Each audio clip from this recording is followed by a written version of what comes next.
Well आज हम जो स्टार्ट कर रहे हैं वो है बेसिक ज्योमेट्री।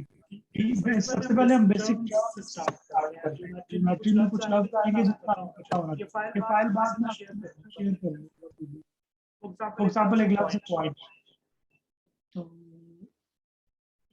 ये क्या है? एक सेकंड।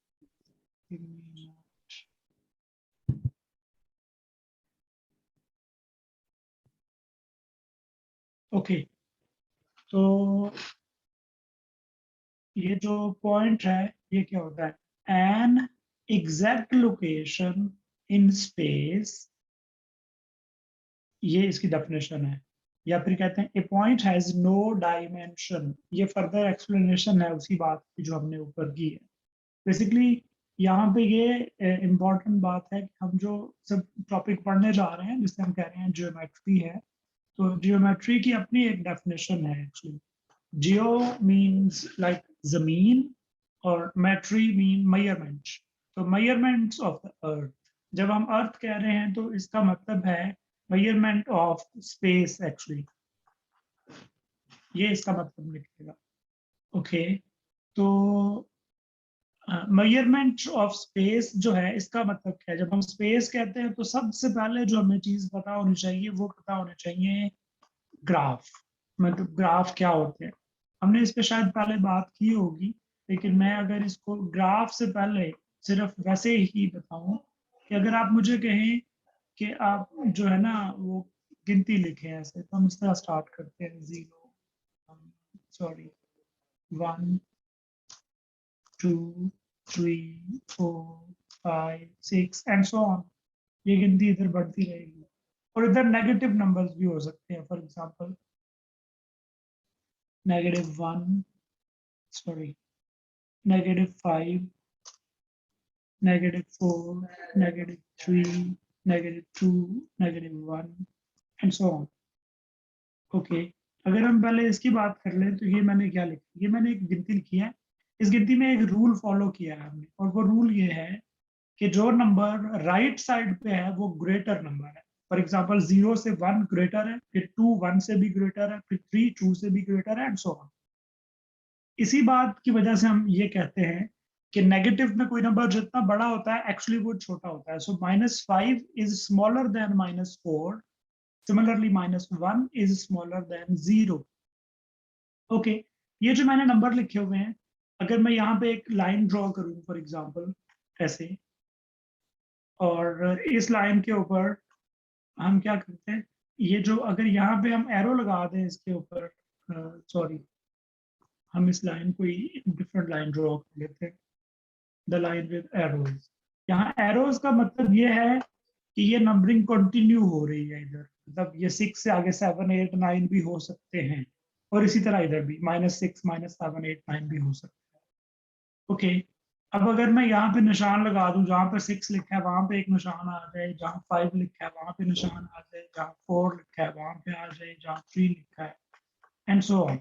सब जगहों पे जहां जहां नंबर्स हैं, अगर वहां मैं निशान लगा दूंगा, तो बेसिकली अगर मैं इस लाइन के ऊपर इन नंबर्स को पढ़ना चाहूंगा तो ये ऐसे होगा कि ये जो जगह है इस लाइन के ऊपर ये 6 है, ये जगह इस लाइन के ऊपर 5 है एंड सो ऑन। इस लाइन को हम कहते हैं number line, like the line which represents the number. For example इस लाइन के ऊपर इस जगह का नाम क्या है? 0। इस जगह का नाम क्या है? 1। इस जगह का नाम क्या है? 2। ये एक नंबर लाइन है। इसका एक और मतलब भी है। फॉर एग्जाम्पल अगर एक एक तार है या रस्सी है वो बांधी हुई है ना, एक एंड से दूसरी, जैसे कपड़े लटकाते हैं हम जिस तार के ऊपर, उस तरह की तार स्ट्रेच्ड है। इसके ऊपर एक चिमटी ने अगर सफर करना है फॉर एग्जाम्पल, तो वो इस तरह सफर कर रही होगी इधर। इस चिमटी के बाद सफर करने के दो ऑप्शन हैं। एक तो ये है कि लेफ्ट टू राइट जाए या राइट टू लेफ्ट चली जाए। ये ऑप्शन नहीं है कि ये इधर घूमती फिरे, क्योंकि इधर लाइन ही नहीं है। तो जैसे ही इस लाइन से हटेगी चिमटी दाएं या बाएं, तो वो नीचे गिर जाएगी। तो चिमटी के पास टोटल मूव करने के जो जो ऑप्शंस हैं वो दो हैं, राइट टू लेफ्ट या लेफ्ट टू राइट। तो अगर हम राइट लेफ्ट खत्म कर दें तो उसके पास एक ही रास्ता पॉसिबल है सिर्फ, मतलब इधर जाए या इधर जाए, रास्ता तो एक ही है ना। इस एक रास्ते की वजह से हम इसके लफ्ज बोलते हैं इसे हम कहते हैं ये वन डायमेंशनल लाइन, 1D या वन डायमेंशन का मतलब है एक्चुअली, मतलब एग्जैक्टली डायरेक्शन लफ्ज जो है ना वो थोड़ा सा कंफ्यूज हो जाएंगे आप कैसे कि इस पे दो डायरेक्शंस पॉसिबल है, towards right and towards left. लेकिन अगर वैसे देखा जाए तो ये एक ही लाइन है, ठीक है, एक ही पाथ है, इस पाथ के ऊपर राइट और लेफ्ट दोनों तरफ जा सकते हैं। तो यहाँ 1D या वन डायमेंशन का मतलब है टोटल पाथ्स कितने पॉसिबल है, तो एक पाथ पॉसिबल है। या इसको हम जो है ओके, तो हम क्या बात कर रहे हैं बेसिकली 1D का यहाँ पे मतलब ये होगा कि इस पे दो पॉसिबल वेज हैं, नेगेटिव या पॉजिटिव। अगर मतलब लेफ्ट या राइट को अगर हम छोड़ दें ना वैसे देखें तो ये एक डायरेक्शन है, तो we can move in one direction technically. I mean direction कौन सी है, इसे हम कहते हैं हॉरिजॉन्टल डायरेक्शन कह देते हैं। तो हॉरिजॉन्टल में लेफ्ट राइट खत्म हो जाएगी, ठीक है, तो हॉरिजॉन्टल की वजह से it is 1D। I hope you understood it well.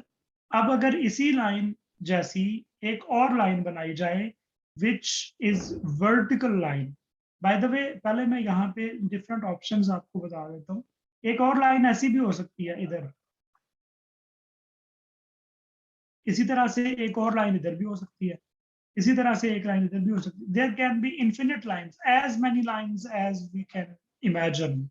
लेकिन एक खास लाइन है जो इधर हो सकती है, ये एक खास लाइन है, ठीक है।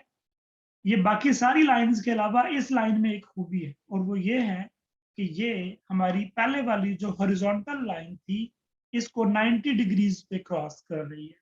ये 90 डिग्रीज का मतलब आपको पता है, आ, तो प्लीज बता दें, जो डी के ऊपर हमारे एंगल्स होते हैं, हम फर्दर इस पे बात करेंगे वैसे मतलब बाद में, लेकिन आई होप आपको ये बात पता हो तो ज्यादा अच्छा है। पता है ये बात 90 डिग्रीज के बारे में जो मैं कह रहा हूँ, बेसिकली आपके एग्जैक्टली जो डी होती है ना हमारी, इसके ऊपर डिफरेंट नंबर्स लिखे होते हैं ना, यहाँ पे लिखा होता है 0, फिर यहाँ लिखा होता है डिफरेंट नंबर्स, करते करते करते करते एक जगह आती है बेसिकली 1 2 3 4 5 है, करते करते यहाँ एग्जैक्टली ऊपर 90 होती है, और करते करते इधर यानी कि यहाँ 0 से इधर तक 90 है तो फिर आगे 90 ही होगा ना, तो ये हो जाएगा 180। सिमिलरली अगर यहाँ से स्टार्ट करें तो ये स्टार्ट 0 है, ये 90 है और फिर ये 180 है। तो 90 की जब मैं बात कर रहा हूँ, अगर दो लाइंस आपस में इस तरह से क्रॉस करें एक दूसरी को कि डी ऊपर रखें तो वो 90 का फर्क आ जाए, तो इसे कहते हैं 90 डिग्रीज। इसके लिए दूसरा लफ्ज है परपेंडिकुलर, परपेंडिकुलर इसके लिए दूसरा लफ्ज है। तो मैं अगर इस पे, वैसे तो बहुत सी लाइन पॉसिबल है, लेकिन अगर एक खास लाइन है जो कौन सी है एक्चुअली, उस लाइन की दो खूबियां होनी चाहिए। एक तो ये कि वो 90 डिग्री पे इस लाइन को क्रॉस करे, और दूसरी खूबी ये होनी चाहिए कि वो जीरो से भी क्रॉस करे। जीरो से जब क्रॉस करे तो उसमें एक और खूबी भी होनी चाहिए, एग्जैक्टली 90 डिग्रीज का एंगल बने इन दोनों में, अगर पहली बात। और दूसरी बात क्या है कि उन दोनों के जीरो भी इस सॉरी इस बेसिकली जो हमारी हमने बाद में लाइन ड्रॉ की है ना, वो ये है कि इस लाइन के ऊपर बेसिकली ये भी कोई नंबर लाइन है, इसके ऊपर भी नंबर लगे हुए हैं इसी तरह से। बल्कि इसमें एक और भी असम्पशन हमने फर्ज की हुई है, और वो ये है कि इस लाइन को, ये जो पहली 1D वाली लाइन थी इसको हमने एंटी क्लॉकवाइज हम कहते हैं जो घड़ी जिधर घूमती है उसके खिलाफ, एंटी क्लॉकवाइज अगर घुमाएंगे तो ये लाइन बनेगी।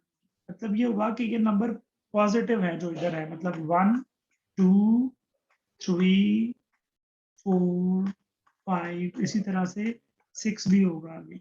और इधर जो है वो -1 -2 -3 -4 एंड सो ऑन। ठीक हो गया जी। तो अगर दो ऐसी लाइंस हैं तो ये दोनों लाइंस मिल के क्या बनाती हैं, इसको हम कहते हैं कि स्पेस बनाती हैं। स्पेस कैसे बनाती है इसकी हम बात कर लेते हैं थोड़ी सी।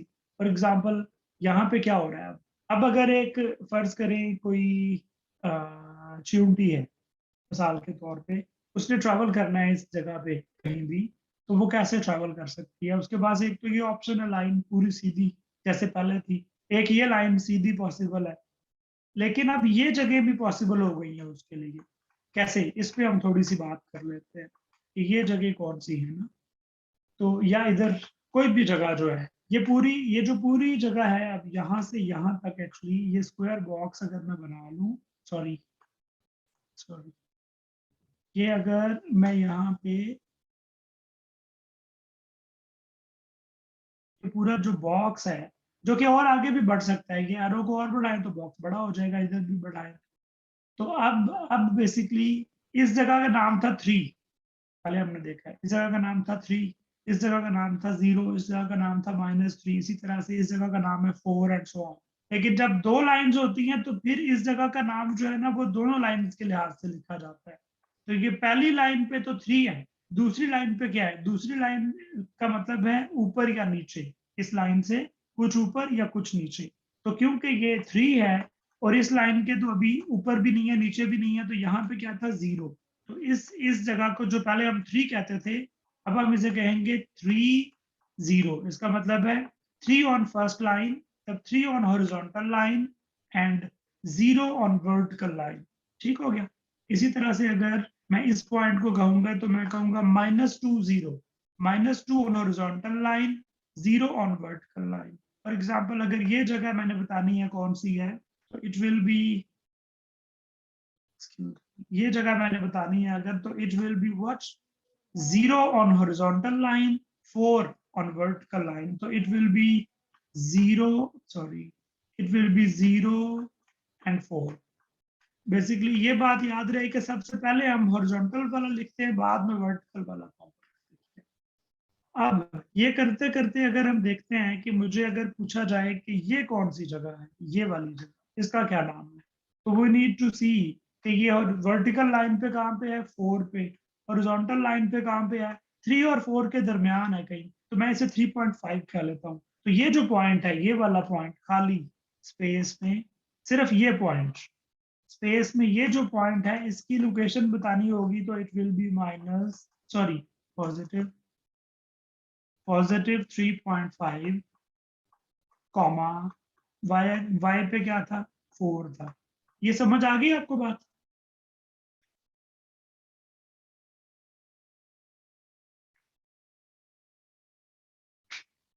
ओके। तो बेसिकली जो हम बात कर रहा था, मैं जहां से बात शुरू की थी ना उस पर वापस चलते हैं। कह रहे हैं an exact location in space, an exact location in space, ये स्पेस है, स्पेस का मतलब होता है ये। बाय द वे ये 2 डायमेंशनल स्पेस है ना, इसी तरह 3 डायमेंशनल स्पेस भी हो सकती है। फॉर एग्जाम्पल अगर हमारी छत पे कोई चीज पड़ी है, तो वो हम हमारे मतलब जो है लेफ्ट राइट पे भी कहीं होगी और फ्रंट बैक पे भी कहीं होगी। ये 2 डायरेक्शंस हो गई हैं, एक हॉरिजॉन्टल एक वर्टिकल, और तीसरी जो है वो हाइट पे भी होगी, छत पे भी। तो उसके लिए तीसरा पॉइंट भी आ जाएगा। इस पे हम बाद में बात करेंगे, अभी मैं इस पे बात नहीं कर रहा। हम 3D ऑब्जेक्ट देख लेंगे। लेकिन स्पेस एक्चुअली जो टर्म है वो 3D के लिए, 3D का मतलब है, ये तो हमने 2 लाइनें बनाई है ना, ये 1D थी, ये दूसरी लाइन है, तो ये दोनों मिलके क्या बन गई है? ये दोनों मिलके बन गई है 2D। 2 डायमेंशन है, एक हॉरिजॉन्टल एक वर्टिकल। इसी तरह तीसरी डायमेंशन बनेगी तो उसे हम 3D कहते हैं। 3D और 2D में अगर फर्क समझना हो तो हम इसको थोड़ा सा 1 मिनट के लिए समझ लेते हैं, फिर बाकी बात देख लेंगे। फॉर एग्जाम्पल हमने रोटी देखी हुई है, रोटी गोल है ना, या जो चूड़ियां होती हैं बैंगल्स वो भी गोल है। रोटी और चूड़ी में जो फर्क है वो सिर्फ ये है कि एक दरमियान से फील्ड है और एक फील्ड नहीं है। लेकिन अब एक फुटबॉल को देखें तो फुटबॉल क्या चीज है? फुटबॉल भी गोल है, रोटी भी गोल है, लेकिन फुटबॉल और तरह का गोल है ना, रोटी और तरह की गोल है। ये जो फुटबॉल है बेसिकली ये 3D स्पेस में है, ये 3 डायमेंशंस में है, ठीक है। और रोटी 2 डायमेंशंस में गोल है, मतलब रोटी जो है वो एक स्लेट की तरह ऐसे है, मतलब एक एक फ्लैट जगह की तरह है, जबकि फुटबॉल एक अलग किस्म है। तो सिर्फ ये बताने के लिए कि 3D और 2D में फर्क क्या है, आप वो फर्क देख लें जो उसमें। ओके, तो इसको हम फर्दर भी समझ सकते हैं, बाद में देखेंगे और एग्जांपल्स भी इसकी लेंगे इंशाल्लाह। तो फिलहाल के लिए इतना ही है ये। अब हम आगे चलते हैं। तो हम बात कर रहे थे स्पेस।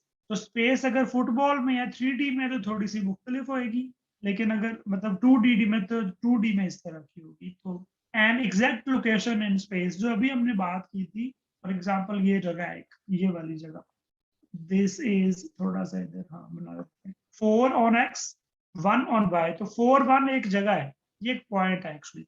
तो जियोमेट्री में इसको हम एक पॉइंट कहते हैं। पॉइंट हैज नो डायमेंशन, मतलब ये है कि पॉइंट पे आप किसी भी तरफ ट्रैवल नहीं कर सकते, बस ये एक जगह है। ना इधर जा सकते हैं, ना इधर जा सकते हैं, ना इधर ना इधर, वैसे गिर जाएंगे ना फौरन ही। समझ गए आप बात? लाइन के ऊपर हम जा सकते हैं कहीं पे, लेकिन पॉइंट के ऊपर हम ट्रैवल नहीं कर सकते, ना लेफ्ट राइट ना अप डाउन, कुछ भी नहीं। अंडरस्टूड? तो जो लिखा हुआ है ना, ये पॉइंट हैज नो डायमेंशन, इसका मतलब है पॉइंट से आप दाएं बाएं कहीं भी जाएंगे तो गिर जाएंगे। ये बिल्कुल ऐसे है जैसे एक, फॉर एग्जांपल सिर्फ एक पिलर है, उसके ऊपर आप खड़े हो गए ऐसे, तो जब आप कहीं भी मूव करने लगेंगे तो नीचे गिर जाएंगे।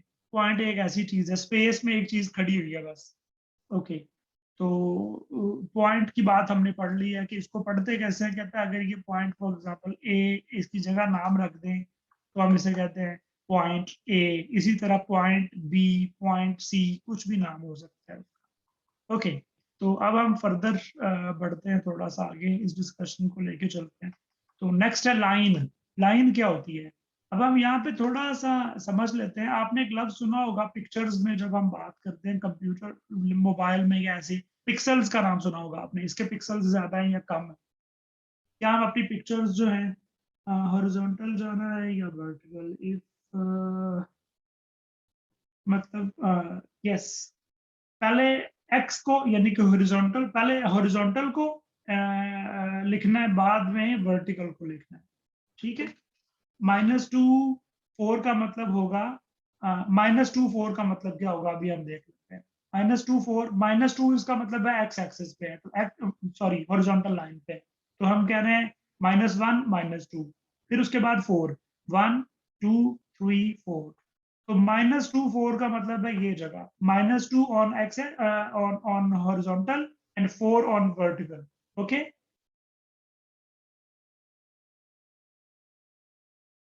तो एक ऐसा पिलर, मतलब कोई बंदा कहता है कि एक पिलर बना दो जो -2 4 पे हो, तो हम यहाँ पे एक पिलर बना देंगे या एक पॉइंट लगा देंगे बस। पिलर भी अच्छी एग्जांपल इसलिए नहीं है कि वो भी नीचे से जुड़ा होता है ना। पॉइंट ऐसे स्पेस में कोई चीज खड़ी है, जैसे आप समझ लें कि आप चांद हमें नजर आता है या सूरज नजर आता है, उसका कोई दाएं बाएं कहीं पे वो उसकी नहीं है चीज। ठीक है। Yes, exactly. उसके लिए कहीं पे वो उसे होना नहीं चाहिए, किस जुड़ा हुआ नहीं जमीन से होगा, बेसिकली फिर तो लाइन बन जाएगी ना। ठीक है। अब आप देखें, अगर मैं अगर मैं बता रहा था आपको कि आपने पिक्सल्स का नाम सुना होगा, नेक्स्ट पॉइंट में जाना लगा हूँ उस पे। पिक्सल्स क्या होती हैं? जो कंप्यूटर में पिक्चर्स बनती हैं, बेसिकली वो कैसे बनती हैं, एक डॉट, दूसरा डॉट, तीसरा डॉट, चौथा डॉट, इस तरह मिलियंस ऑफ डॉट्स आते हैं, तो वो एक कॉन्टिन्यूस चीज बन जाती है। लाइन खुद कुछ नहीं होती एक्चुअली, लाइन जो है वो पॉइंट से मिलके बनती है। ठीक है। तो हम इस पे ये पिक्सल्स भी इसी तरह होती हैं, जो तस्वीर बनती है ना पूरी, एग्जैक्टली कैलकुलेटर के डिजिट्स भी हम ऐसे ही देखते हैं। तो लाइन जो है एक collection of points along a straight path that x tends endlessly in both directions. तो लाइन की प्रॉपर डेफिनेशन जो ज्योमेट्री में है वो कैसी है? मुझे आप का सवाल है कोई तो प्लीज पूछ लें, मुझे समझ नहीं आया ये जो आपने लिखा है इससे। फर्दर मैं कह रहा हूँ, ज्योमेट्री में एक खास लाइन होती है। लाइन का मतलब होता है जो बढ़ती रहे आगे, जैसे ये कॉन्टिन्यूस जा रही है। ओके। ये कॉन्टिन्यूस लाइन जा रही है, मतलब एंडलेसली। ये बात याद रखें, ज्योमेट्री में लाइन का मतलब ये है कि जो उसके एरोज भी लगे होंगे, इसका मतलब है आगे बढ़ती जा रही है। दूसरा आप देखें, खुद ब खुद इसमें ये स्ट्रेट भी है, मतलब ये ऐसे है ना, जैसे ये लाइन नहीं कहलाएगी, ये कर्व कहलाती है, हम आगे बाद में देखेंगे। ये लाइन नहीं है। तो लाइन होने के लिए क्या क्या हो चाहिए? जैसे इस पूरी लाइन के ऊपर ना 2 पॉइंट्स हमने मेंशन, इसके पॉइंट्स तो बहुत ज्यादा हैं, लेकिन हमने मेंशन 2 कर दिए हैं, एक पॉइंट बी और दूसरा पॉइंट सी। इसके ऊपर और भी पॉइंट बनाया जा सकता है, कोई ए एंड सो ऑन, लेकिन ये लाइन के ऊपर असल में बहुत से पॉइंट्स हैं, ऐसे पॉइंट्स जुड़ जुड़ के लाइन बनी हुई है, वो क्लोजली स्पेस्ड है तो लाइन लगती है। ठीक हो गया।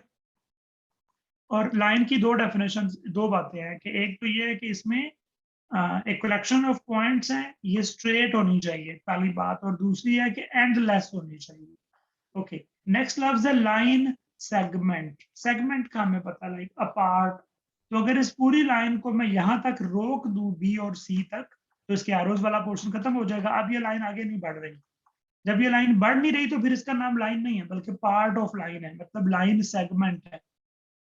जियोमेट्री में लाइन, लाइन के लिए अगर ऊपर दोनों एरोज बढ़ते हुए नजर आ रहे हैं तो ये लाइन है, और अगर एरोज नहीं है तो फिर ये लाइन सेगमेंट है। ओके,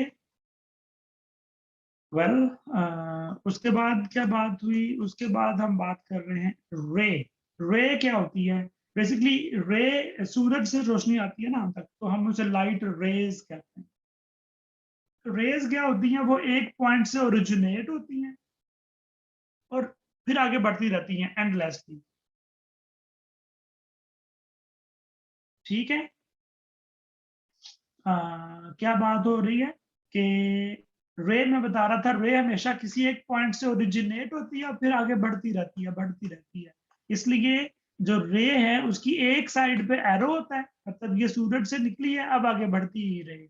तो रे की जो डेफिनेशन है वो यहाँ से है, a part of line having only one end point. ये एंड पॉइंट है, दूसरी तरफ बढ़ती जा रही है इन्फिनिट तक, एंडलेसली जारी जा रही है। और उसकी लॉजिक हमने जेहन में रखनी है। अगर रे से, तो वो मैंने बताया, रे का हमेशा कोई सोर्स होता है। फॉर एग्जाम्पल बल्ब, या हमारे पास जैसे आपके पास सन है, वहां से स्टार्ट होती है और आगे बढ़ती जा रही है, बढ़ती जा रही है। पॉइंट ऑफ ओरिजिन एक और विल कंटिन्यू, ये क्या आप कह रहे हैं? या वन एंड जो है वहां से ओरिजिनेट होगी, मतलब एक पॉइंट जो है वो एंड पॉइंट है और दूसरी तरफ जाती रहेगी, इसको हम रे कहते हैं। ओके, अब बात कर रहे हैं एंगल की। एंगल क्या होता है? एंगल, अगर वैसे ही बिल्कुल क्रूड जुबान में, क्रूड क्रूड जुबान में अगर देखा जाए आमतौर पे, जो कि मतलब क्रूड लिहाज से तो सही है कि अगर कहीं पे मोड़ आ जाए ना तो वो एंगल होता है। ठीक है, ये वैसे ही समझने के लिए बिल्कुल क्रूड, नॉन, यू नो, ये वर्बल, उसमें क्या टेक्निकल वर्ड नहीं है एक्चुअली ये। ठीक है, ये वैसे ही है क्रूड, इसकी जो बात है। तो एंगल क्या है? Consist of two rays. अब ये इसका जो प्रॉपर टर्मिनोलॉजी है उसकी हम बात कर रहे हैं कि दो रेज होंगी, एक रे इधर बढ़ रही है, एक इधर बढ़ रही है। दोनों ओरिजिनेट कहाँ से हुई हैं? एक ही सोर्स से। तो जिस सोर्स से ये ओरिजिनेट हुई थी, अगर दोनों लाइंस के दरमियान इसको मेजर किया जाए, इस डिस्टेंस को मेजर किया जाए, तो ये एंगल कहलाएगा। Consists of two rays that have a common endpoint called the vertex of the angle. Vertex लफ्ज क्या होता है? जहां पे ये दोनों रेज मिलती हैं, मतलब जो कोना है ना, उसको हम वर्टेक्स कहते हैं। ठीक है, तो फॉर एग्जांपल, ये थोड़ा सा ऐसे एक हम एग्जांपल ले लेते हैं सिर्फ, जो थोड़ी सी हटके है जरा। ये एक लाइन है, ठीक हो गया, और इसका ये हमारे पास, हाँ जी, ये इसका एंड पॉइंट है। ठीक हो गया, तो ये एक रे है, right? Tell me yes. Okay, ये एक और रे है, ये भी एक रे है, और इसका ओरिजिन मतलब जो था वो यही है, ऐसे। तो बजाय तो ये लग रहा है कि ये कोई लाइन है जो खत्म ही नहीं हो रही, लेकिन अगर ये दरमियान में ऐसे हमें ये पॉइंट नजर आ रहा है कॉमन कोई, तो इसका मतलब है कि दो रेज हैं जो इस सोर्स से ओरिजिनेट हो रही हैं। तो इनके दरमियान एंगल कितना है?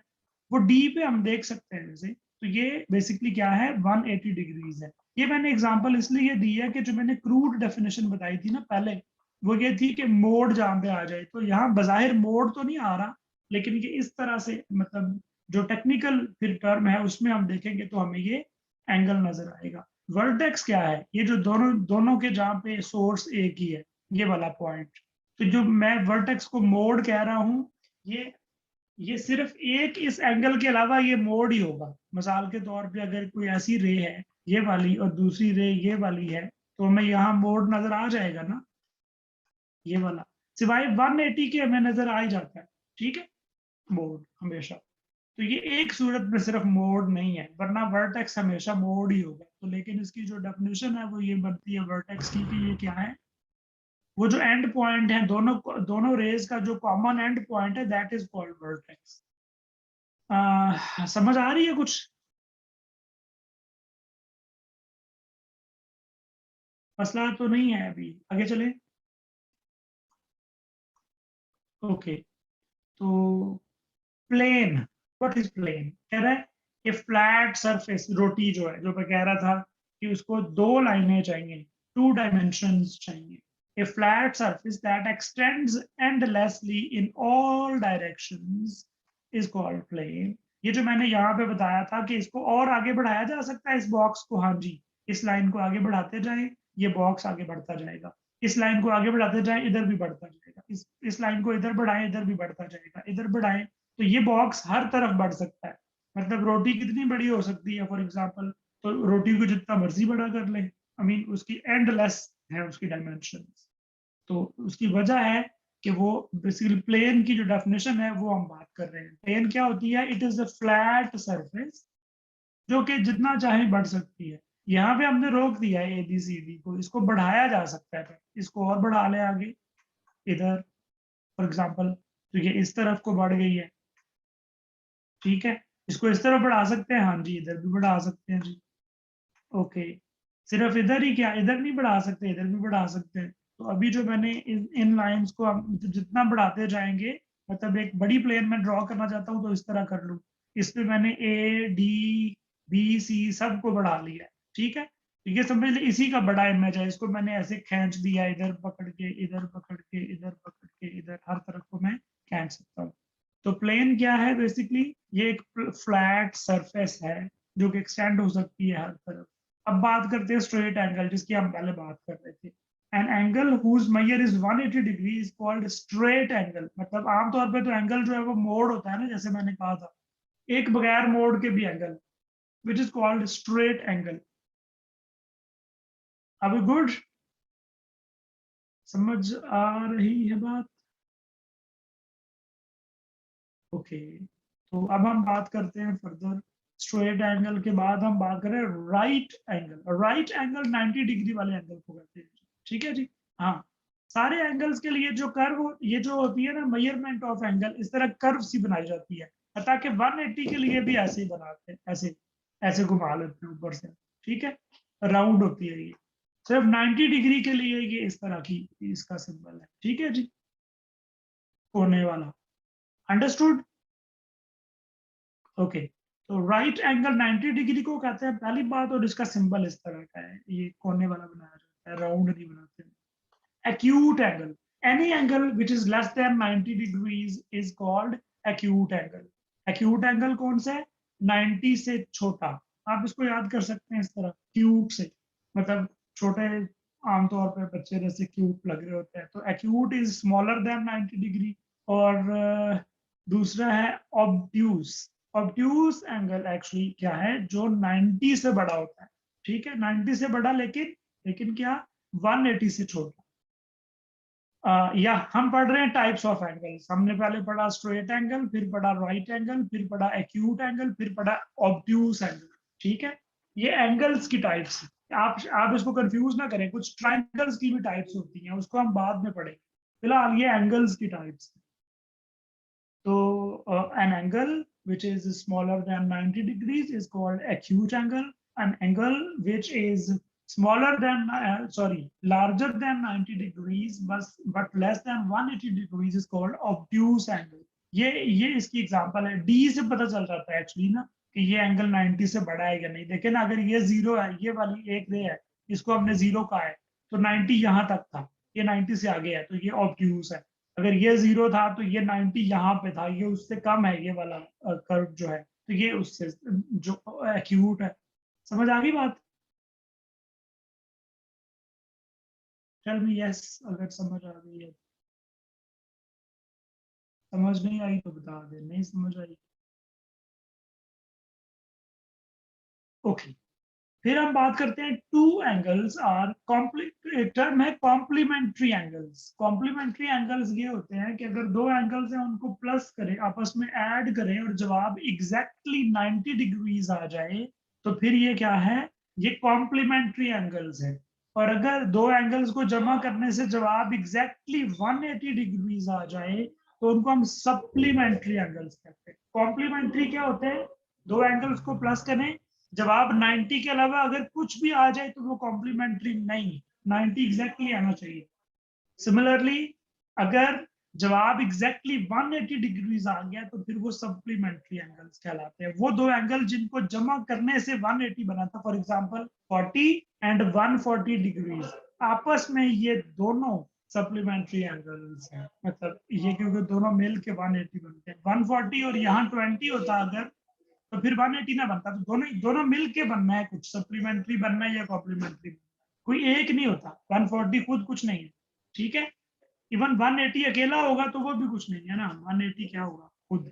तो दो एंगल्स मिलके अगर बन रहे हैं तो वो कहलाते हैं। ओके, देन है इंटरसेक्टिंग लाइंस। अगर दो लाइंस हैं, लाइन की डेफिनेशन हम पढ़ चुके हैं, उसके एरोज होने चाहिए, इधर भी होने चाहिए। दो लाइंस यहाँ पे क्रॉस करती हैं एक दूसरे को, उनको हम क्या कहते हैं, ये इंटरसेक्टिंग लाइंस हैं। इंटरसेक्ट हम पढ़ चुके हैं, इंटरसेक्ट का मतलब क्या है। Give me a moment please, just a moment.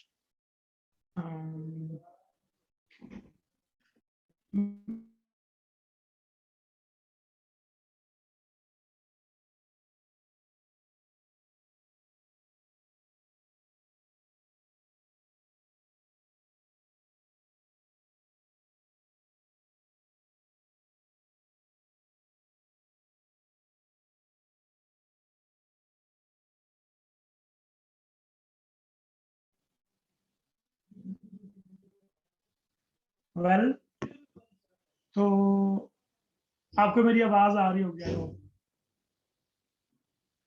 Okay, so intersecting lines वो होती हैं जो एक दूसरे को क्रॉस करती हैं, और अगर वो क्रॉस ना करें, ये भी इंटरेस्टिंग बात है। एक दो लाइंस जरूर क्रॉस करेंगी अगर वो पैरेलल नहीं। पैरेलल लाइंस क्या होती हैं, जैसे रेल का ट्रैक होता है ना, रेल की दो वो जो जिन पे रेल चलनी है, वो दोनों ट्रैक्स जो हैं वो कभी आपस में मिलेंगे नहीं, ठीक है, मिल ही नहीं सकते आपस में। तो दो लाइंस अगर सीधी जा रही हैं एक दूसरे के साथ साथ तो वो होती हैं पैरेलल लाइंस। अगर ये थोड़ी सी भी लाइन टेढ़ी हुई तो शायद 1000 किलोमीटर के बाद से ही, लेकिन उसको टकरा जाएगी। ऐसा ही है ना, अगर ये लाइन टेढ़ी हुई थोड़ी सी, बिल्कुल बराबर ना हुई उसके, तो थोड़ी सी भी टेढ़ी होगी तो इंटरसेक्टिंग बन जाएगी। तो पैरेलल लाइंस वो वाहिद लाइंस हैं जो कभी इंटरसेक्ट नहीं करती, वरना इंटरसेक्टिंग लाइंस होंगी। अच्छा, जो पैरेलल लाइंस है उनको बताने का तरीका ये है कि E F line is parallel to G H line कहना है ना अगर, तो ये सिंबल है मैथमेटिक्स में कहना है, ये वाला, उनके दरमियान में दो लाइन सीधी लगा दो, इसका मतलब है this line is parallel to this line. ये दो लाइनें जो ये पैरेलल को शो करती है।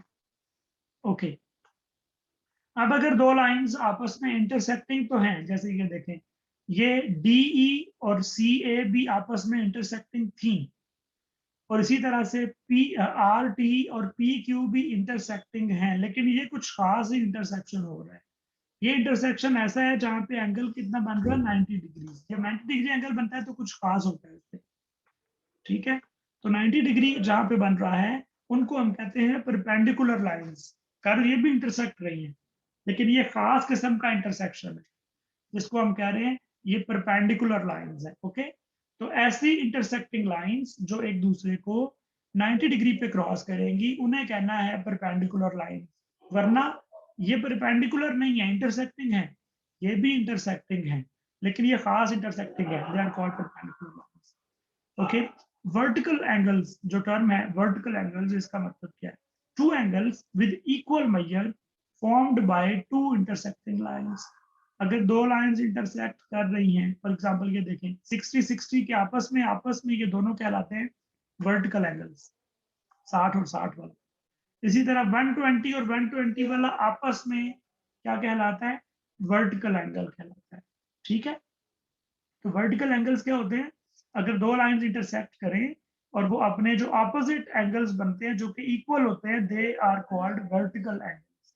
तो 60 वाले के साथ वर्टिकल है, 120 वाले के साथ वर्टिकल है। समझ आई है कुछ?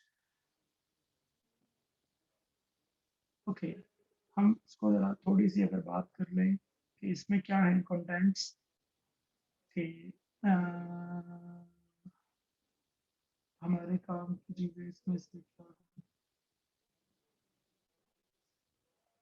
नहीं, मेरा ख्याल है मैं I will find out few more things जो बेसिक है, उसके बाद इंशाल्लाह हम फर्दर आगे इसको बढ़ सकते हैं ना। तो हमने अभी तक जो बात की है वो बेसिक टर्म्स की है, सिर्फ टर्मिनोलॉजी। इस टर्मिनोलॉजी को हम थोड़ा सा आगे बढ़ाते हैं, थोड़ा सा सिर्फ इसमें से हम बात करते हैं। कुछ शेप्स होती है ना एक्चुअली आपके इसमें ज्योमेट्री में, ये एक शेप है, इसे क्या कहते हैं? ये एक और शेप है, इसको बना लेता हूँ मैं यहाँ पे पहले। ये एक और शेप बना लेता हूँ जरा।